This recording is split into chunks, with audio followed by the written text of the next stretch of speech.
बहुत साल पहले इसी शमशान में एक आदमी अपनी पत्नी का शव जला। मद्यपान एवं धूम्रपान स्वास्थ्य के लिए हानिकारक है।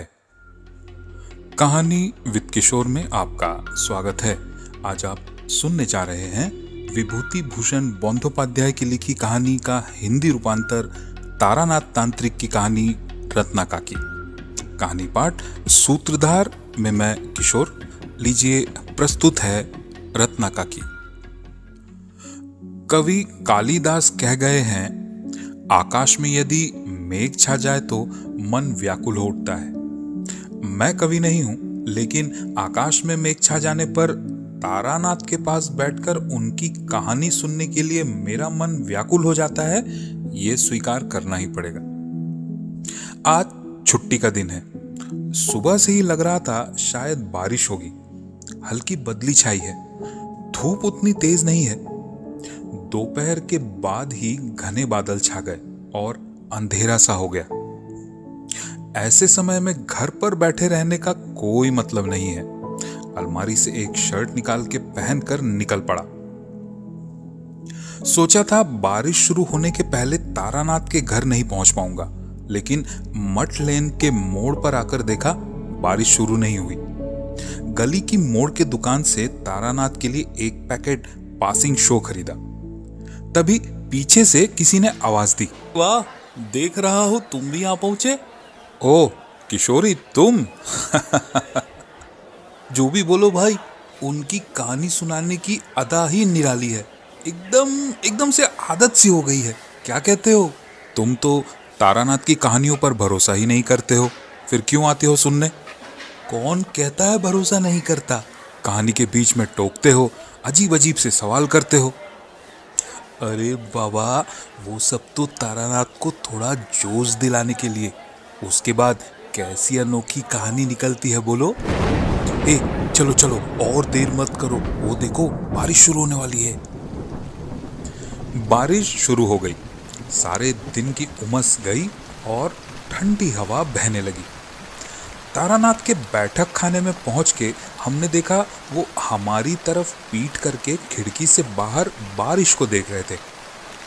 बाहर वैसे कुछ खास देखने के लिए नहीं था, पड़ोस के मकान की दीवार ही थी। लेकिन तब भी देखा तारानाथ भाव विभोर होकर बाहर की तरफ देख रहे थे। हमारे पैरों की आवाज सुनते ही पीछे पलटकर बोले, अरे तुम आ गए, आओ आओ, बैठो बैठो। ऐसे दिन में मुझे लग ही रहा था कि तुम लोग आओगे। हम सब उस पुराने तख्तपोश पर बैठ गए। किशोरी ने मेरे हाथ से सिगरेट का पैकेट लेकर तारानाथ के सामने रखा। कुछ सोचते हुए एक सिगरेट जलाकर तारानाथ ने कहा, बचपन की एक बात याद आ रही थी। जानते हो, ऐसे बारिश के दिनों में जब बादल छाए रहते हैं, तब गांव के सब बच्चे आम के बगीचे की तरफ दौड़ पड़ते। आंधी शुरू होते ही आम के बगीचों में आम टूट के गिरने लगते थे। आम बटोरते बटोरते बारिश शुरू। एक झोला आम बटोर के पेड़ के नीचे खड़े होकर बारिश को देखते थे। बारिश शुरू होते ही सौंधी मिट्टी की खुशबू आने लगती थी। बारिश थमते ही घर जाकर नमक लगाकर कच्चे आम को खाते थे। क्या दिन थे वो! वो सब दिन अब और नहीं लौटेंगे। किशोरी को लगा जो कहानी वो सुनने आए हैं कहीं वो अनसुनी न रह जाए। उसने कहा, आप अपने पुराने अनुभव से ही कोई कहानी सुनाइए ना। सुनाऊंगा सुनाऊंगा, पहले थोड़ी चाय तो हो जाए। तारानाथ अंदर कमरे में जाकर चाय बोले और वापस आकर तख्तपोश पर जमकर बैठे और बोले, शहर में तुम लोग बारिश का रूप तो देख ही नहीं पाते हो। हम लोग गांव के हैं, समझे? अच्छा, लगातार 3-4 दिन बारिश होने के बाद जब जगह जगह पानी भर जाता था, तो तब मछली पकड़ने गए हो? हम जाते थे। फिर घर लौटकर माँ से डांट खानी पड़ती थी बारिश में भीगने के कारण। फिर से बच्चा बनके माँ की डांट खाने का मन करता है। किशोरी बेचैन होने लगा था। बाहर मूसलाधार बारिश हो रही थी।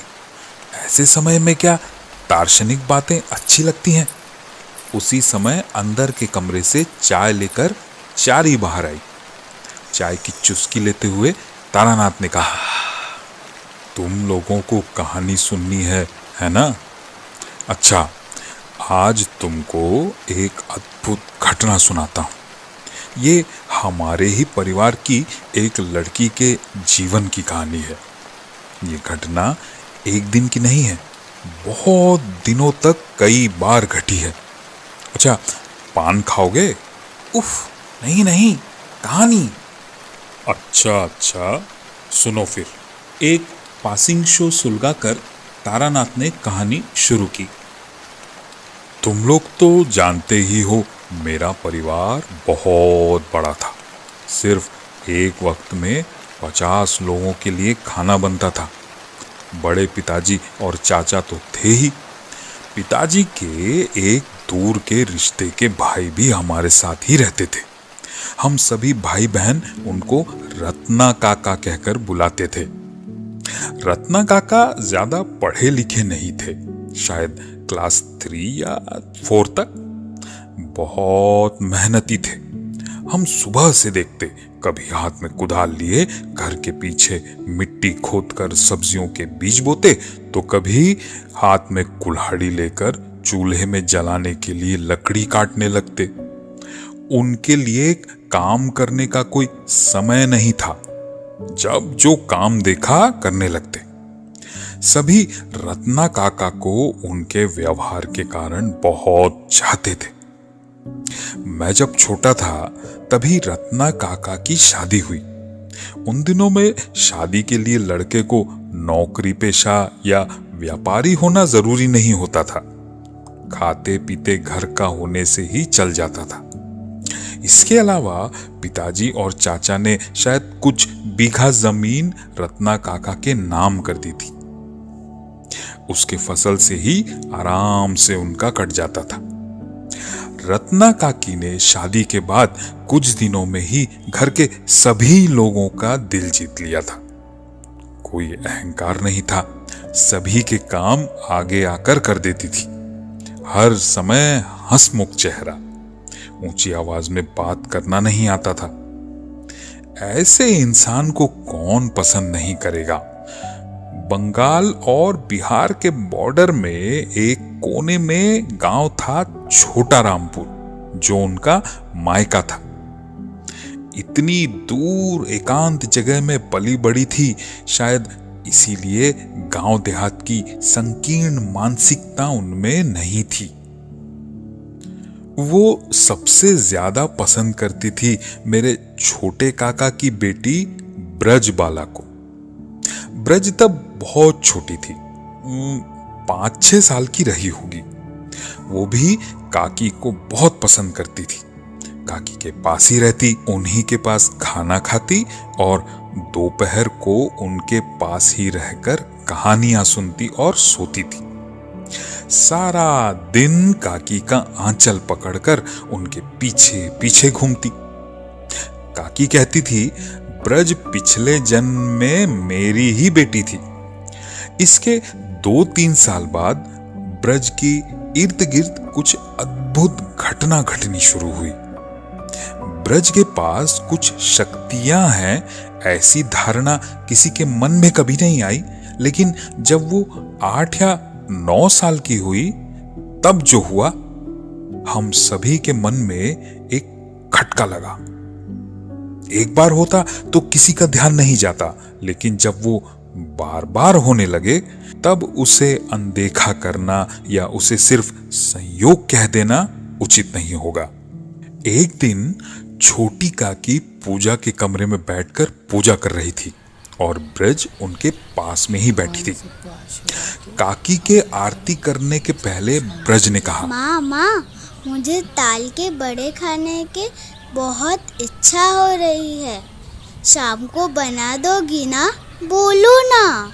चुप कर, मैं बैठकर पूजा कर रही हूँ और ये है कि ये खाऊंगी वो खाऊंगी। पूजा के वक्त कोई ये सब कहता है क्या? माँ की डांट सुनकर ब्रज चुप करके माँ के पास में ही बैठ गई।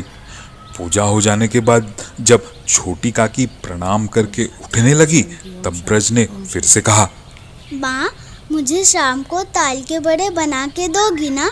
वो शाम को देखा जाएगा, अभी जाओ। लड़कियों को इतनी खाने की बातें नहीं करनी चाहिए। पूजा घर से निकलते ही अचानक छोटी काकी को ख्याल आया, कुल देवता श्याम सुंदर की मूर्ति के सामने ग्लास में पानी रखना तो भूल ही गई। दांतों तले जीभ काट के ग्लास को उतारकर उसके ढक्कन को हटाते ही आश्चर्य में पड़ गई। ये क्या? पानी कहाँ है? ग्लास भर के ताल के बड़े एकदम ताजा ताजा बने हुए गर्मा गर्म। इस बात को लेकर उस दिन बहुत हल्ला मचने की ही बात है। पूजा घर बंद था। छोटी काकी ही सबसे पहले सुबह दरवाजा खोलकर पूजा करने गई। उस बंद दरवाजे के अंदर ताल के बड़े कहां से आएंगे? किसी ने कहा ब्रज ने ही शायद पहले से जाकर ग्लास में बड़े छुपाकर रख दिए होंगे। ये बात भी हजम नहीं हुई। पहली बात, उसमें इतनी हिम्मत आएगी कहां से? उन दिनों में लोग इन सब चीजों को बहुत मानते थे। सबके मन में जैसे एक खटका लगा हुआ था।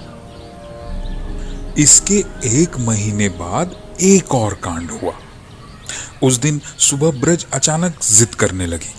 ओ माँ, आज दोपहर को मैं आलू के साथ चावल खाऊंगी। आज के दिनों में हो सकता है सुनने में अजीब लगे, आलू खाने में ऐसी क्या बात है जिसके लिए जिद करनी पड़े। लेकिन उस जमाने में गांव देहात में आलू इतनी आसानी से नहीं मिलते थे। लोगों के घरों में हर वक्त आलू मौजूद नहीं होता था। लोग खाते भी नहीं थे। साप्ताहिक बाजार से कोई शौक से खरीद लाता था। छोटी काकी ने कहा, अभी तो घर पर आलू नहीं है बेटा, चावल भी चढ़ा दिया है। शाम को बाजार से रामू ले आएगा, तुम रात को खा लेना, ठीक है? माँ के डांट के डर से ब्रज चुप हो गई। लेकिन थोड़ी ही देर बाद रसोई घर से निकलते हुए रत्ना काकी ने आंचल से हाथ पोंछते हुए छोटी काकी से कहा, बाप रे, अब जाकर थोड़ा समय मिला। चावल पसारने के लिए रखा ही हूँ। अच्छा छोटी दीदी, आज चावल में इतने सारे आलू उबालने के लिए किसने रखा है? कौन खाएगा? आलू उबालने के लिए चावल में? नहीं तो, मैंने तो नहीं रखे। अरे किसने रखा फिर? बड़े चम्मच से चावल चला रही थी, इतने में देखा चावल के साथ आलू भी उबल रहे हैं। 10-12 तो होंगे ही। फिर से हंगामा मच गया। इस बार भी घर के बड़े बुजुर्गों ने अपने अपने तरीके से समझने की कोशिश की, लेकिन मन में शंका सबके बनी रही। घर में आलू थे नहीं, बाजार कम से कम 2 मील दूर। लड़की को आलू मिलेंगे कहां से जो वो चावल की हांडी में डाल सके? इसके बाद की घटना का और कोई व्याख्या नहीं दे पाएगा। सबने यही मान लिया कि ब्रिज को एक असाधारण शक्ति प्राप्त है। छोटे काका कचहरी के किसी काम से शहर गए हुए थे। वकील के घर 2-3 दिन रुक के काम निपटा के लौटेंगे। छोटे काका के शहर जाने के 2 दिन बाद एक दिन शाम को खूब जोरदार आंधी बारिश हुई। आंधी रुकने के बाद भी बारिश सारी रात होती रही। ठंडी हवा चलने लगी। घर के सभी लोग रात का खाना खाकर जल्दी सोने की तैयारी करने लगे। ब्रज उस रात को रत्ना काकी के कमरे में सोई थी। बहुत रात में, शायद 1 या 1:30 बजे होंगे, रत्ना काकी ने अचानक उठकर देखा ब्रज अपने बिस्तर से सरक सरक के उतर रही थी। रत्ना काकी ने चौंकते हुए पूछा, ब्रज, ए ब्रज, कहाँ जा रही है? ब्रज ने पहले कोई जवाब नहीं दिया। मच्छरदानी से निकलकर बिस्तर से उतरकर दरवाजे के पास चली गई। काकी ने दौड़ के पीछे से जाकर उसे पकड़कर पूछा, क्या हुआ है तुझे? बात क्यों नहीं कर रही है? ब्रज की आंखें सूखी पथराई हुई थी, जैसे कुछ देख या सुन पा रही थी। काकी ने उसे झिंझोड़ते हुए पूछा, ब्रज, क्या हुआ है तुझे? बोल।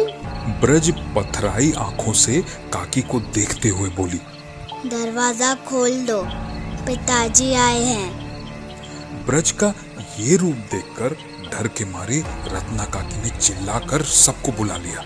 छोटी दीदी! इस आवाज से घर के लगभग सभी लोग जाग गए। क्या हुआ? सबका ब्रज से एक ही सवाल, क्या हुआ? ऐसे क्यों कह रही हो? दरवाजा खोलने को कह रही हूँ ना, पिताजी क्या बाहर ही खड़े रहेंगे? पिताजी ने परेशान होते हुए कहा, चल देखूं तो कहाँ आए हैं तेरे पिताजी। अगर वो आते तो क्या बुलाते नहीं? बाहर के दरवाजे को खोलकर देखे तो कोई भी नहीं था। चारों तरफ अंधेरी रात। इतनी देर में ब्रज भी सामान्य हो गई थी। सभी मिलकर उसे डांट डपटकर दरवाजा बंद करने वाले ही थे। अचानक तभी सबने देखा, घर से कुछ दूरी पर आम के बगीचे के बीच में एक रोशनी जल रही थी और कुछ लोगों के बोलने की आवाज भी आ रही थी। पिताजी ने जैसे ही उनको देखा, देखते ही सवाल पूछा, कौन कौन है वहां पर? भैया मैं हूं। छोटे काका ही थे।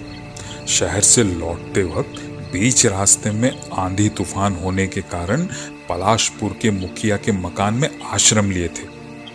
अब वो बिना खिलाए पिलाए तो भेजेंगे नहीं, साथ में 2 आदमी भी भेजे। घर के सभी लोग दरवाजे पर जमा हो गए। उनकी तरफ देखकर छोटे काका आश्चर्य से बोले, भैया क्या बात है? क्या हुआ? इतनी रात में सभी जगह हुए हैं? नहीं, कुछ नहीं, तू अंदर आ। इस बार लेकिन ज्यादा बातें नहीं हुई। ब्रज की इस शक्ति को घर के लोगों ने लगभग मान ही लिया था।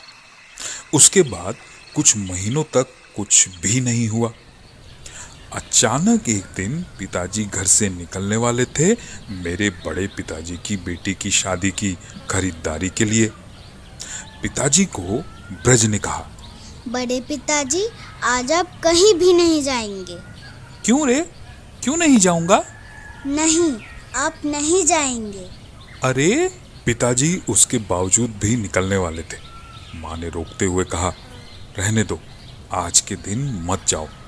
ब्रज की शक्ति का तो तुम्हें पता ही है। इसीलिए पिताजी रुक गए। 2 दिन बाद खबर आई कि जिस ट्रेन में पिताजी जाने वाले थे, वो ट्रेन 2 स्टेशन छोड़ने के बाद तीसरे स्टेशन में पहुंचने के पहले ही पटरी से उतर गई। बहुत से लोग घायल हो गए। पिताजी ने ब्रिज को अलग से बुलाकर पूछा, सुन ब्रिज, बोलिए। ये जो तू बहुत सारी बातें पहले से जान जाती है और बता देती है, कैसे पता चल जाता है तुझे? बता तो। ब्रज चुप रही। फिर पिताजी ने थोड़ा डांटते हुए पूछा, क्यों रे? चुप करके क्यों है? बोल। मैं सच में कुछ नहीं जानती हूँ बड़े पिताजी। मैं कुछ नहीं बोलती हूँ। मेरे मुंह से पता नहीं कौन ये बोल देता है। अच्छा अच्छा, ठीक है, रो मत। अरे रो क्यों रही है? अच्छा, मैं क्या रोने के जैसा कुछ कहा तुझे? इसके कुछ दिन बाद खबर आई, रत्ना काकी के पिताजी की मौत हो गई। काकी की माताजी नहीं थी। बचपन से ही पिताजी ने पाल पोस कर बड़ा किया था।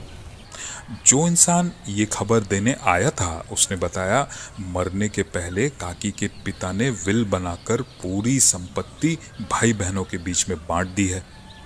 काकी के भाग में उनका पुश्तैनी मकान आया है। बेटे अलग अलग जगह पर नौकरी करके वहीं बस गए हैं। वो लोग अब कभी गांव वापस आएंगे ऐसा नहीं लगता। इस हालत में बेटी और दामाद को अभी जाकर मकान का कब्जा ले लेना चाहिए, नहीं तो बेदखल हो जाने की संभावना है। रत्ना काका का सभी से परामर्श करके ये तय हुआ कि उस मकान को बेचकर उसके पैसे से यहाँ पर काका काकी के नाम पर ज़मीन खरीदेंगे। इसके अलावा ज़मीन को अपने नाम पर करने के लिए, खरीदार ढूंढने के लिए और मकान को बेचने के लिए काका और काकी को 2-3 महीने वहाँ जाकर रहना पड़ेगा। हमारे घर में ही श्राद्ध का कार्यक्रम हुआ और उसके बाद काका काकी को लेकर उनके गांव चले गए। जाने के पहले काकी ने ब्रज को प्यार किया और कहा, रानी बेटी, अच्छे से रहना, ठीक है? मैं कुछ दिनों में लौट आऊंगी, फिर आकर हम लोग बहुत सारी बातें करेंगे, मेरी प्यारी रानी बेटी। रत्ना काका और काकी को घर के सभी लोग बहुत प्यार करते थे, ये तो मैंने पहले ही बताया है। और उनको जो संपत्ति मिली, इस खबर से भी सभी बहुत खुश हुए। 1-1.5 महीने के बाद एक दिन सुबह नींद से जागकर हम लोग सभी भाई बहन सुबह नाश्ता करके आंगन में बैठे थे। ठीक उसी समय ब्रज ने मेरी माँ से पूछा, बड़ी माँ, ओ बड़ी माँ, बोलना। कल रात में रत्ना काकी कब आई? रत्ना काकी? कहाँ है? कहीं दिख नहीं रही। नहीं, वो तो नहीं आई। किसने कहा तुझे? किसी ने नहीं कहा, मैंने देखा है। देखा है? माँ का चेहरा उतर गया। ब्रज को और कुछ नहीं कहकर सीधे जाकर ये बात पिताजी को बताई। पिताजी ने ब्रज को बुलाकर उसके शरीर पर हाथ फेरते हुए बहुत ही प्यार से पूछा, क्या हुआ ब्रज? तू रत्ना काकी के बारे में क्या बोल रही थी? कल रात को रत्ना काकी आई थी, मेरी नींद खुल गई। मैंने देखा रत्ना काकी मेरे कमरे में आकर मुझे देखकर मुस्कुराई और फिर चली गई। अच्छा, उन्होंने मुझसे बात क्यों नहीं की? बोलो ना बड़े पिताजी। तूने जरूर सपना देखा होगा। कहाँ, बहू तो नहीं आई? नहीं बड़े पिताजी, सपना नहीं, मैंने साफ साफ देखा। कितनी सुंदर लग रही थी। लाल बॉर्डर वाली नई साड़ी पहनी थी और कितना सारा सिंदूर सर पे लगा था बाबा। पूरे बालों में सिंदूर बिखरा था। ए, चुप चुप चुप चुप, पता नहीं क्या देख लिया नींद में, ऐसी बातें मत कर। ब्रज की बातें थोड़ी ही देर में पूरे घर में सबको पता चल गई। माँ और काकी आपस में बैठकर चर्चा करने लगे। घर से ही कोई आदमी जाकर खबर ले आए तो ठीक हो। भगवान की कृपा से सभी अच्छे होंगे, लेकिन फिर भी एक बार खबर ले आए तो इसमें नुकसान क्या है। दूसरे दिन शाम को छोटे काका जाने की तैयारी करने लगे, लेकिन उनको और जाना नहीं पड़ा। दूसरे दिन सुबह रत्ना काका खुद ही आ गए। रात की आखिरी ट्रेन से आए थे। बाल उलझे हुए, नंगे पैर, दाढ़ी बढ़ी हुई और आंखें घुसी हुई थी। घर में आते ही पहले चारों तरफ बड़ी बड़ी आंखें करके देखे और जोर जोर से रोने लगे। घर पर सन्नाटा छा गया था। कोई ऊंची आवाज में बात नहीं करता था, हंसता नहीं था। लेकिन दुख कितना भी बड़ा हो, समय के साथ उसका दर्द धीरे धीरे कम हो जाता है। संसार का यही नियम है, जिसके बिना जीना असंभव लगता हो, अचानक उसके चले जाने के बाद लगता है उसके बिना भी जीवन चल रहा है। जिंदगी की गाड़ी फिर से धीरे धीरे पटरी पर आने लगी। बीच बीच में हंसने मुस्कुराने की आवाज भी सुनाई देने लगी। पूरी तरह सदमे में आ गए थे सिर्फ रत्ना काका। जो इंसान कभी खाली नहीं बैठता था, वो पूरा समय उदास होकर आंगन में बैठा रहता था। आंखें सूख गई थी, खाने के लिए भी बहुत जिद करके ले जाना पड़ता था। परिवार के किसी भी चीज में उन्हें कोई दिलचस्पी नहीं थी। पिताजी ने ही जोर करके काकी की जमीन को बेचकर पैसे लाकर रत्ना काका को पूछा, इस पैसे का क्या करना चाहते हो? रत्ना काका चुप रहे। पिताजी ने कहा, चुप रहने से तो नहीं चलेगा भाई, किस्मत में जो लिखा था वही हुआ। ये पैसे तुम्हारे ही हैं, इनका जो करना है तुम्हें ही करना है। इन पैसों का अब मैं क्या करूं? आप जो भी करेंगे उसमें मैं राजी हूं। तब मैं कहूंगा कि इन पैसों को तुम किसी अस्पताल या आश्रम में दान करो, इससे बहू की आत्मा को शांति मिलेगी।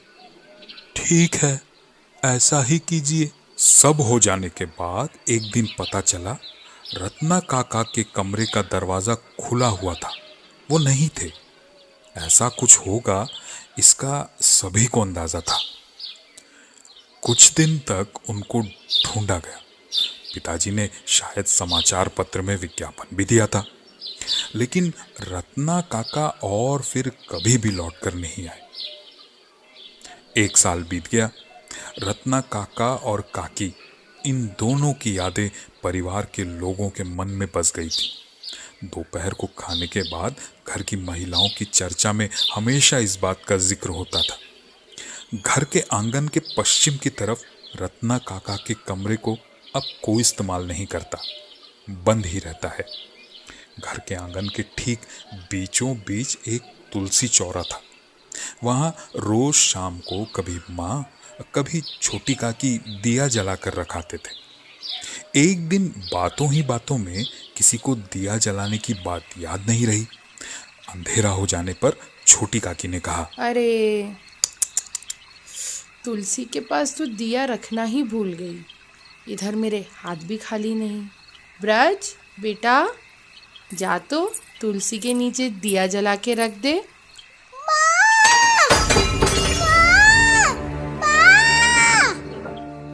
उसके बाद ही बाहर आंगन से ब्रज को चीखने की आवाज आने लगी। सभी दौड़ के गए। दूसरे कमरे से बड़े पिताजी और काका भी दौड़ के आए। दिया गिरा हुआ था। तेल गिरकर पूरे आंगन में फैल गया था। ब्रज कांपते उंगलियों से रत्ना काका के कमरे की तरफ इशारा करके बोली, मैंने रत्ना काकी को देखा, वहां पर खड़ी थी। सभी चुप। ब्रज झूठ नहीं बोलेगी और उसकी विशेष शक्ति के बारे में सब जानते ही थे। फिर भी पिताजी ने एक बार कहा, क्या अनाप शनाप कह रही है? तूने अंधेरे में कुछ और ही देखा होगा। नहीं बड़े पिताजी, मैंने ठीक देखा है। कमरे से बाहर आकर मेरी तरफ देख के उन्होंने कुछ कहा, उसके बाद फिर कमरे में चली गई। कमरे से बाहर आई? पिताजी रत्ना काका के कमरे के पास जाकर दरवाजे पे लटके हुए ताले को देखकर बोले, वो कैसे हो सकता है? ये देखो, ताला लगा हुआ है। ब्रज को शांत करके समझा बुझाकर कमरे में लाया गया। उस वक्त के लिए भले ही इस बात को अनदेखा कर दिया गया हो, लेकिन इसके बाद रत्ना काकी ब्रज को अक्सर दिखने लगी। कभी कभी तो साफ दिन के उजाले में रत्ना काकी ब्रज को जैसे कुछ बता रही थी। माँ ने एक बार ब्रज को पूछा, क्या कहती है? कुछ समझ में आता है? नहीं बड़ी माँ, होठ हिलते हैं, कानों में सुनाई नहीं देती। लेकिन एक बात तो है। क्या? लगता है काकी को बहुत तकलीफ है। कैसे पता चला? बातें तो सुनाई नहीं देती। चेहरा तो देख पाती हूँ, खूब तकलीफ हो तो चेहरा कैसा हो जाता है, ठीक वैसा ही। छोटे काका कहीं से जाकर एक ओझा को ले आए। वो आदमी मुझे जरा भी पसंद नहीं आया। तब मैं थोड़ा बड़ा भी हो गया था। गांव में साधु संत आते तो उनके साथ समय बिताता। इंसान पहचानना सीख गया था। रोज 2-2 घंटे तक नाना प्रकार के विचित्र क्रियाकलाप किया। जमीन पर कौड़ी से नक्शा बनाकर उस पर चावल और सफेद सरसों छिड़ककर चिल्ला चिल्ला के मंत्र पढ़ा। लेकिन बस इतना ही। जिस दिन वो दक्षिणा लेकर विदा हुआ, उसी दिन शाम को ब्रिज ने फिर से रत्ना काकी को देखा।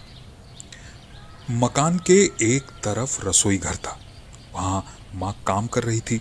ठीक उसी समय ब्रज ने देखा मकान के एक कोने से रत्ना काकी पैदल जा रही थी। बड़ी माँ, काकी जा रही है, वो देखो, रत्ना काकी जा रही है। माँ ने काम छोड़कर दौड़ते हुए आकर देखा, ब्रज मकान के कोने की तरफ देखकर इशारा कर रही है। देख नहीं पा रही हो बड़ी माँ? वो तो साफ साफ दिख रही है। कहाँ? उनके हाथ में कुछ है। अरे वो देखो, एक छोटी गुड़िया। हाथ में क्या है उनके? छोटी गुड़िया? हाँ, छोटी गुड़िया, जैसे बचपन में तुमने मुझे खरीद कर दी थी, ठीक वैसी। हाथ में छोटी गुड़िया लेकर एक दुखी प्रेतात्मा घर के बरामदे में एक कोने से दूसरे कोने तक चल के जा रही है। ये बात सोचते हुए बहुत तकलीफ होती है। लेकिन ब्रज कुछ तो ऐसा देख पा रही थी, नहीं तो हाथ में गुड़िया लेकर चलने वाली झूठी बात ब्रज के मुंह से नहीं निकल सकती। इस बार छोटे काका ने फिर से किसी अच्छे ओझा को बुलाने का प्रस्ताव रखा, लेकिन इस बार ब्रज ने खुद ही मना कर दिया। नहीं पिताजी, ओझा मत बुलाइए। क्यों बिटिया? रत्ना काकी मुझे कितना प्यार करती थी, क्या वो मुझे तकलीफ पहुंचाएगी? हो सकता है मुझे भूल नहीं पाई। दिन कटने लगे। 3-4 महीने तक कुछ भी नहीं हुआ। फिर एक दिन ब्रज ने काकी को देखा। इंसान का मन बहुत ही विचित्र होता है। ब्रज का रत्ना काकी को देख पाना धीरे धीरे सबको इसकी आदत पड़ गई। जवान होते ही मैं घर से निकल गया गुरु की तलाश में। एक बार घर लौटकर देखा ब्रज की शादी की बातचीत चल रही है। एक अच्छा रिश्ता भी आया था। लड़के के माता पिता की कोई मांग नहीं थी। लड़की उन्हें बहुत पसंद आ गई थी। अब बस दिन और मुहूर्त तय करना बाकी था। ब्रज देखने में भी बहुत सुंदर हो गई थी। सिर पर लंबे बाल, शरीर का रंग गोरा, बड़ी बड़ी आंखें। ऐसी लड़की की शादी में खर्च होना भी नहीं चाहिए। मेरे रहते रहते ही एक दिन लड़के वाले ब्रज को आशीर्वाद देकर सगाई कर रिश्ता पक्का कर चले गए। तय हुआ 1 साल बाद बैसाख के महीने में शादी होगी। लड़के वाले स्टेशन गए ट्रेन से जाने के लिए। हमारे घर से कुछ लोग भी गए उनको स्टेशन तक पहुंचाने के लिए। उसी दिन रात को ब्रज के कमरे से रोने की आवाज सुनकर माँ और पिताजी उठकर देखने गए। छोटी काकी के पास ही ब्रज सोई हुई थी। छोटी काकी उठकर बैठी थी और अजीब सी नजरों से ब्रज को देख रही थी और ब्रज रोती ही जा रही थी। आधी रात में नींद खुलने के बाद ब्रज ने देखा कि बिस्तर के पास रत्ना काकी खड़ी है और उसकी तरफ देखते हुए कुछ बोलने की कोशिश कर रही है, लेकिन लाख कोशिश करने के बावजूद उनके गले से आवाज नहीं निकल रही। कितना तकलीफ से भरा हुआ चेहरा था रत्ना काकी का। ब्रज ने कहा, क्यों बार बार आ रही हो रत्ना काकी? क्या कहना चाहती हो? क्या तकलीफ है तुम्हें, बताओ, बोलो मुझे। जवाब में रत्ना काकी ने कुछ चीज आगे बढ़ा दी। उनके हाथ में एक गुड़िया थी, इतनी सुंदर जैसे जिंदा बच्ची हो। इस समय छोटी काकी के जाग जाने के कारण रत्ना काकी का शरीर राख बनकर बिखर गया। दूसरे दिन सुबह पिताजी और सभी भाई मिलकर चर्चा में बैठे। विषय था ब्रज की शादी होने वाली है। शादी के बाद भी अगर वो आधी रात में रोना चिल्लाना शुरू कर दे तो उनके ससुराल वाले क्या सोचेंगे। बाद में इसी को लेकर अशांति होगी। क्या फिर से किसी ओझा को बुलाना पड़ेगा? और क्या क्या किया जा सकता है? सभी के मतानुसार ओझा बुलाने को सब तैयार हो गए। ये देखकर मुझे बहुत ही खराब लगा। प्रेत विचारिणी का मंत्र जरूर है, लेकिन गांव देहात में सब अनपढ़ गंवार है, वो कुछ भी नहीं जानते। मैं जानता हूं, लेकिन रत्ना काकी को हम लोग सब बहुत चाहते थे। उनको भगाने के लिए किसी तरह की क्रिया या अनुष्ठान करने का मन नहीं कर रहा था। उसके अलावा वो मंत्र पाठ करते वक्त जिस आत्मा को भगाना हो, उन्हें उससे बहुत तकलीफ पहुंचती है। उस तकलीफ में रत्ना काकी को देखने का मन नहीं माना। हाँ, एक काम किया जा सकता है। ब्रज को एक ताबीज पहना दी जा सकती है। उसे हाथ में पहनने से कोई आत्मा चाह कर भी उसे नहीं दिख पाएगी। और उसके लिए जो भी लगेगा वो जुगाड़ करने में ज्यादा तकलीफ नहीं होगी। वामा पेड़ के तने का चूर्ण और ऐसे नीम के पेड़ की जड़ के टुकड़े जिसकी शाख में 3 कौवे के घोंसले हो, उसके साथ मिलाना होगा। तुम लोगों को ये सब बातें बताना बेकार है। वो देखो, किशोरी हंस रहा है। नहीं नहीं, मैं अविश्वास के कारण नहीं हंस रहा। असल में आप कहानी के बीच में ऐसी चीजों के नाम बोलते हैं जिनसे हम रोजमर्रा की जीवन में एकदम अपरिचित हैं, इसीलिए हंसी आ जाती है। अच्छा, एक बात पूछता हूँ, ब्रिज की इस शक्ति के बारे में आपका क्या कहना है? ब्रज एक बहुत अच्छा मीडियम थी। तब तो समझ में नहीं आया था, अब अंदाजा होता है। तुला राशि चंद्र प्रबल, ऐसी जाति के साथ ऐसा हो सकता है। होगा ही ये जरूरी नहीं है। इसके अंदर और भी बहुत सारे प्रभाव काम करते हैं, फिर भी होना संभव है। उनके सामने मृतात्मा दृश्यमान होती है। तंत्र के नियमानुसार ताबीज बना दो तो जातक या जातिका को इसका फल मिलता है। ब्रज झूठ नहीं कह रही है या ये उसके मन या आंखों का धोखा नहीं है, ये बात मुझे आसानी से समझ में आ गई थी, क्योंकि तुम्हें तो पता ही है, मुझे प्रेत आत्मा के अस्तित्व का पता चल जाता है। ब्रज के साथ मृतात्मा का संबंध मुझे समझ में आ गया था। कैसे समझ में आता है? देख पाते हैं? देख तो पाता ही हूं, लेकिन हर बार देखने की जरूरत नहीं होती। मैं गंध से पहचान लेता हूं। कैसे? जहां भी आत्माएं बार बार आती हैं, वहां एक अद्भुत गंध होती है। जैसे बहुत दिनों से बंद उमस भरे अंधेरे कमरे के अंदर जैसी गंध आती है, ठीक वैसी। उसके साथ ही पूरे शरीर और मन में एक अलग तरह की अनुभूति होती है। इसे मैं तुम लोगों को बोल कर समझा नहीं पाऊंगा। जो भी हो, फिर क्या हुआ बताइए ना। हाँ, वो ही ठीक है। ताबीज की बात छेड़ते ही पिताजी ने कहा, तू फिर से ताबीज देगा? नहीं नहीं, वो सब मत कर। असल में घर के लोग मुझ पर ज्यादा विश्वास नहीं करते थे। घर से भागा हुआ नाकारा लड़का, इससे कुछ नहीं हो पाएगा, यही धारणा थी सबकी। मैंने कहा, एक बार पहन कर देखिए, काम न करे तो निकाल कर फेंक दीजिएगा। पिताजी तब भी राजी नहीं होते, लेकिन छोटी काकी ने कहा, उसे पहनने दीजिए ताबीज। विश्वास करो तो फल मिलता है। बहुत लोगों ने बहुत कुछ करके देखा, उसे भी करने दीजिए। 3-4 दिन में ताबीज बनाकर ब्रज के हाथों में पहना दिया। उसके बाद 2 महीने तक घर पर था। इस बीच ब्रज ने फिर रत्ना काकी को नहीं देखा। पिताजी को आखिर में कहना ही पड़ा, लड़के ने कुछ विद्या सीख तो ली है।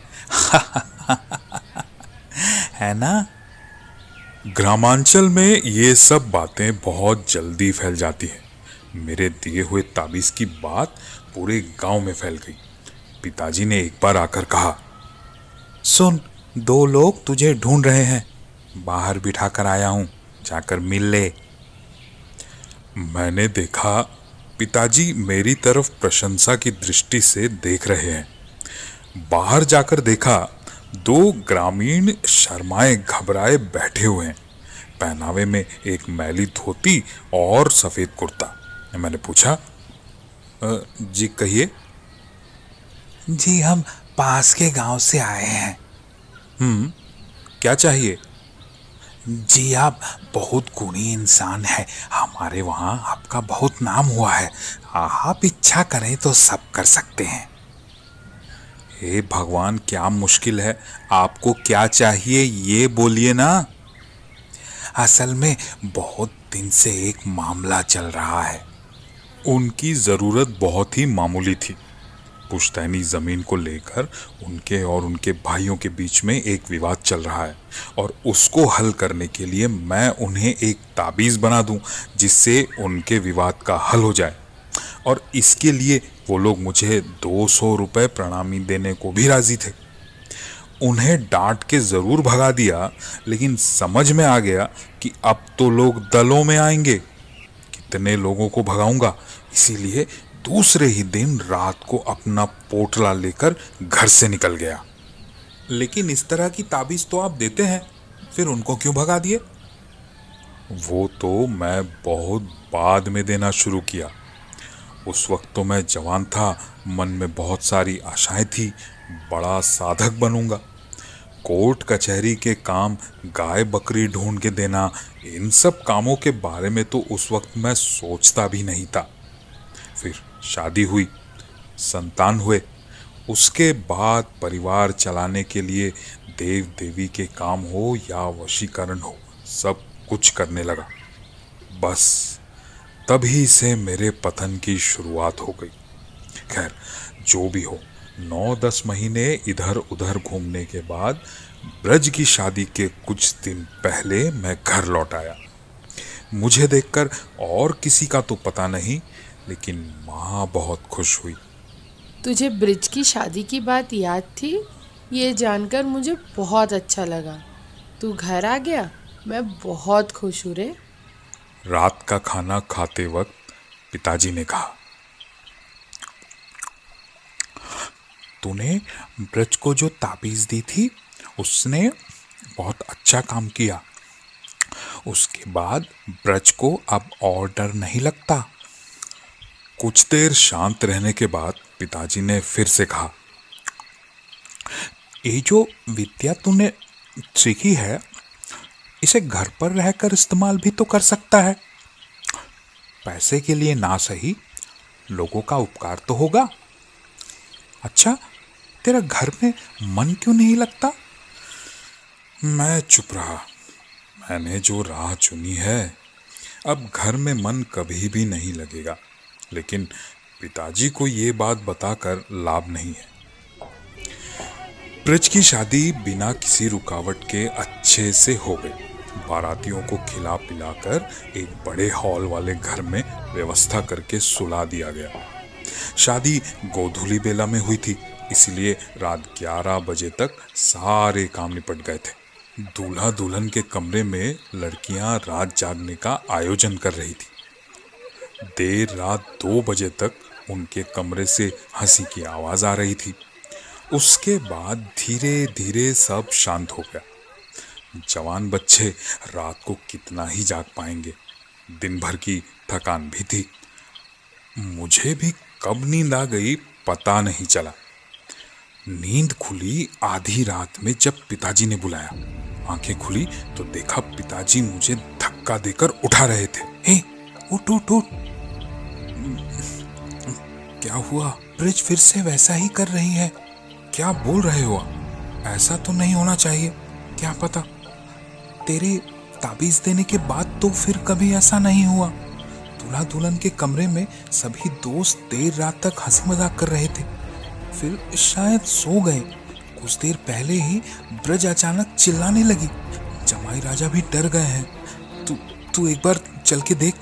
इतने में मैंने महसूस किया वैसी ही गंध आ रही है। बिस्तर से उतरकर खड़े होते हुए मैंने कहा, मेरे साथ चलिए। तो सीढ़ी से नीचे ना उतरते हुए सीधा जाते देख पिताजी ने पूछा, यहाँ क्या ढूंढ रहा है? ऊपर से 3 नंबर के दराज में वो चीज थी। मेरा शक सही निकला। पिताजी की आंखों के सामने मैंने वो ताबीज निकाली जो ब्रज को पहनाई थी। पिताजी के अंदर से जैसे सवाल छिटक कर बाहर आया। ये क्या? ये ताबीज यहाँ पर कैसे आई? ये तो मुझे समझ में नहीं आया, लेकिन ब्रज ने जो ये ताबीज खोलकर यहाँ रखी है और उसके ही कारण ये विपत्ति आई है, ये पता चल गया। और खोल के रखने के सबसे सुरक्षित जगह अपने कमरे की दराज ही है। लगता है हाथ में इतनी बड़ी ताबीज देखकर पति क्या बोलेंगे या ससुराल वाले क्या सोचेंगे, इस डर से ब्रज ने शादी के मंडप में बैठने के पहले ताबीज खोलकर यहाँ दराज पर रख दिया था। पिताजी को बुलाकर कहा, जाइए अलग से बुलाकर ब्रज को ये पहना दीजिए। जमाई राजा को बताने की जरूरत नहीं है। जमाई राजा समझदार थे, उनको समझा दिया गया और ब्रज को भी बता दिया गया कि भविष्य में फिर कभी भी ताबीज हाथ से ना निकाले। दूसरे दिन शाम को विदाई की तैयारी शुरू हुई। आंगन में दूल्हा दुल्हन को बिठाकर सारे रस्म किए गए। दुल्हन के साथ जो भी सामान जाएगा उन सबको एक तांगा गाड़ी में बांध दिया गया। सिर्फ दूल्हा दुल्हन के कपड़े और गहने, जो कि एक लाल रंग के स्टील के ट्रंक में बंद थे, वो रखा हुआ था ब्रज के कमरे में, जो कि जाते वक्त वो लेके जाएगी। विदाई के समय घर की महिलाएं रो रही थी। पिताजी को भी देखा, वो भी एक कोने में खड़े होकर अपनी आंखें पोंछ रहे थे। छोटे काका तो दिखे ही नहीं, आशीर्वाद देकर जाने कहाँ गायब हो गए थे। आशीर्वाद हो जाने के बाद दूल्हा और दुल्हन को ले जाया गया छोटी काकी के कमरे में, जहां लक्ष्मी जी की मूर्ति के सामने प्रणाम करवाकर उन्हें गाड़ी में बिठाया जाएगा। कमरे में घुसने के पहले चौखट पर ही रुककर चौंक गई मां। ये क्या है? ये किसने किया? घर की चीजों को पूरी तरह इधर उधर करके जैसे किसी ने बिखेर दिया था। नए पाउडर का ढक्कन खुला हुआ था, सारा पाउडर नीचे बिखरा पड़ा था और किसी ने हाथों में भर के उसे इधर उधर बिखेर दिया था। मां ने जल्दी से ट्रंक खोला और देखा, नहीं, जमाई राजा के शॉल के नीचे गहने का बक्सा तो सही जगह पर था। तो फिर इसका मतलब क्या हुआ? अगर चोर होता तो उसका सबसे पहले इरादा तो गहने चोरी करने का होता। ये काम किसी छोटे बच्चे का ही था, लेकिन घर में इतना छोटा बच्चा तो था ही नहीं। माँ और छोटी काकी ने सब झाड़ पोंछ कर साफ करके सारा सामान समेटकर ट्रंक का ढक्कन बंद कर दिया। ढक्कन बंद करते समय उन्होंने देखा ढक्कन के ऊपर पाउडर लगे हुए छोटे छोटे हाथ के छाप थे, जैसे एक छोटा सा बच्चा पाउडर हाथ में लगाकर मजे से उस पर बैठकर खेला हो। लेकिन इतना छोटा बच्चा तो हमारे घर पर नहीं है। हाथ के छाप बहुत ही छोटे थे, जैसे नवजात बच्चे के हो। लेकिन क्या इतना छोटा बच्चा अपने आप बैठकर खेल सकता है? ये मामला रहस्यमय ही रह गया। ब्रज और उसके पति के चले जाने के बाद इस बात को लेकर चर्चा जरूर हुई, लेकिन कोई किसी नतीजे तक नहीं पहुंच पाया। इसके कुछ दिनों बाद मैं भी घर से निकल गया। कितनी ही जगह सिद्धि पाने के लिए घूमा, शमशान में, मंदिरों में, हर जगह। एक अच्छे साधक से मिलने की लालसा मन में तेज हो गई थी। पूरा दिन चलता था और रात में किसी पेड़ के नीचे या किसी आश्रय स्थल में रुक जाता था। खुद खाना नहीं पकाया। अगर हाथ में पैसे होते तो दुकान से कुछ खरीद लेता, या कभी पुण्य लोभी ग्रामवासी खाने पीने की चीजें दे जाते। जानते हो, जीवन का ये समय मेरा बहुत अच्छा बीता। ऐसे ही घूमते घूमते बंगाल और बिहार की सीमा के एक गांव में पहुंच गया। वहां के एक छोटे से दुकान में खाना खाने की कुछ चीजें खरीदते समय जब गांव का नाम पूछा तो दुकानदार ने बताया, इस गांव का नाम छोटा रामपुर है बाबूजी। क्या क्या कहा? छोटा रामपुर? जी बाबूजी। मन उदास हो गया। इस छोटा रामपुर में ही रत्ना काकी का मायका था, यहीं उनकी मौत हुई थी। पुरानी यादें फिर से ताजा हो गई। छोटा रामपुर को छूते हुए भीमा नदी बहती है। नदी बहुत चौड़ी है और बहाव भी तेज है, लेकिन नदी के दोनों किनारों पर बसाहट ना होने के कारण भीमा नदी को निर्जनता मिली है। नदी के किनारे ही रामपुर का शमशान है। ऊंची नीची लाल मिट्टी के बीच में सिर्फ शमशान में आने वालों के लिए एक छोटी झोपड़ी बनी हुई है। मैं जब पहुंचा तब शाम हो चुकी थी, लेकिन उस दिन शुक्ल पक्ष की नवमी थी, इसलिए रात में चंद्रमा की रोशनी रहेगी। शमशान में रात बिताने की आदत मुझे है, डरने का सवाल ही नहीं उठता। भीमा नदी के किनारे बैठकर रात का खाना खाया और नदी में उतरकर पानी पिया। तब तक दिन का उजाला पूरी तरह जा चुका था। नदी के किनारे सफेद बालू चांद की रोशनी में चमक रहे थे। ऐसा दृश्य तुमने कभी नहीं देखा होगा। शहर में अमावस्या या पूर्णिमा के बारे में पता ही नहीं चलता। खैर, शरीर बहुत थका हुआ था, सोचा आज जल्दी सो जाऊं। जब झोपड़ी बनी हुई है तो फिर खुले आसमान के नीचे क्यों सोऊं? यही सोचकर झोपड़ी की तरफ बढ़ा। भले ही चांद की रोशनी फैली हो, तब भी झोपड़ी के अंदर तक नहीं पहुंचेगी। जहां तक मुझे लगा वो झोपड़ी एकदम खाली थी। बस एक कोने में कुछ सूखी घास रखी हुई थी, जिसे मैंने जमीन पर बिछाया और बैठ गया। एक बीड़ी सुलगाने के लिए माचिस जलाई, तभी वो आदमी नजर में आया। अब तक समझ ही नहीं पाया कि झोपड़ी में और भी कोई है। कब से बैठा है ये आदमी? खाली बदन, मैली धोती, लंबे बाल, चेहरे पर दाढ़ी मूंछ के जंगल। अचानक हुई रोशनी के कारण हाथ से अपने चेहरे को ढक लिया था। माचिस की जली हुई तिली को फेंक दिया। बीड़ी जल ही चुकी थी। 2 कश लगाकर मैंने पूछा,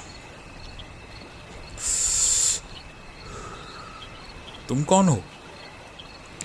यहां पर क्या कर रहे हो? अंधेरे में वो दिख नहीं रहा था।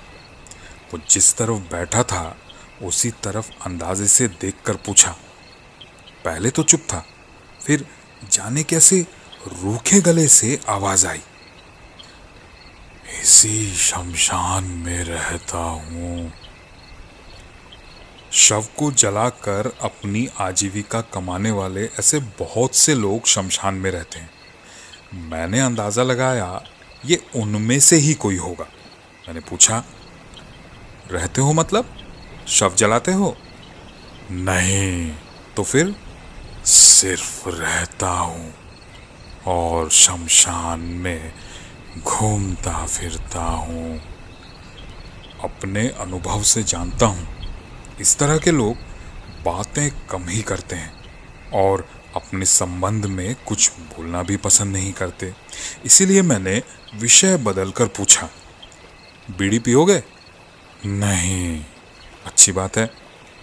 मैं थोड़ी बातें करना चाह रहा था, क्योंकि शहर में रहने वाले लोगों की बजाय मैं ऐसी जगह पर घूमने वाले लोगों से बातें करना पसंद करता हूँ।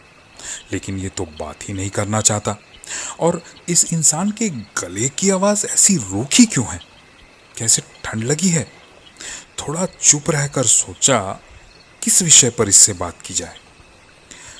फिर मुझे लगा इसका जीवन और मेरा जीवन समान है।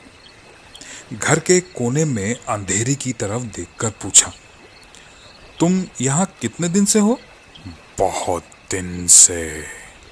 अद्भुत कुछ देखा है?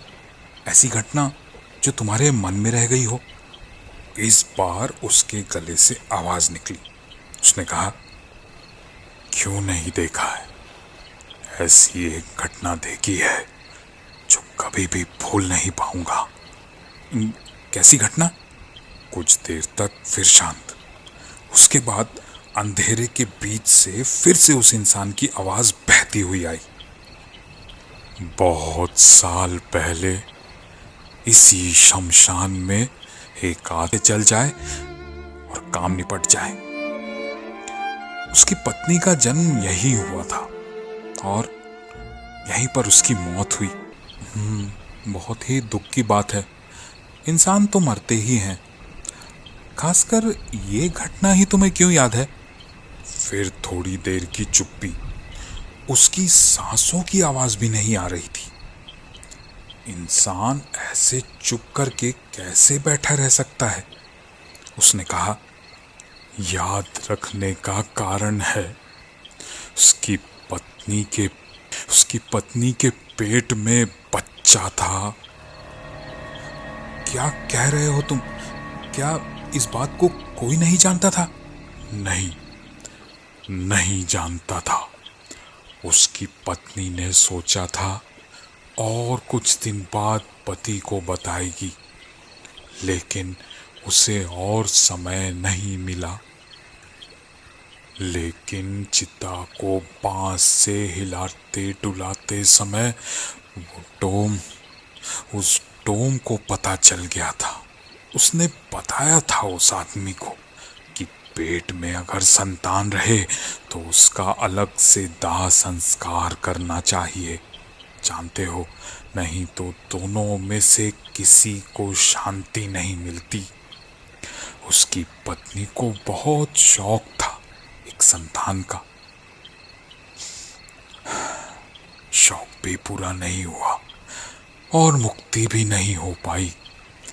मुक्ति नहीं होने से क्या तकलीफ होती है, वो केवल वो मृतात्मा ही समझ पाती है। इसलिए वो तकलीफ बताने के लिए बार बार ब्रज के पास जाकर तक मैं पीठ सीधी करके सुन रहा था।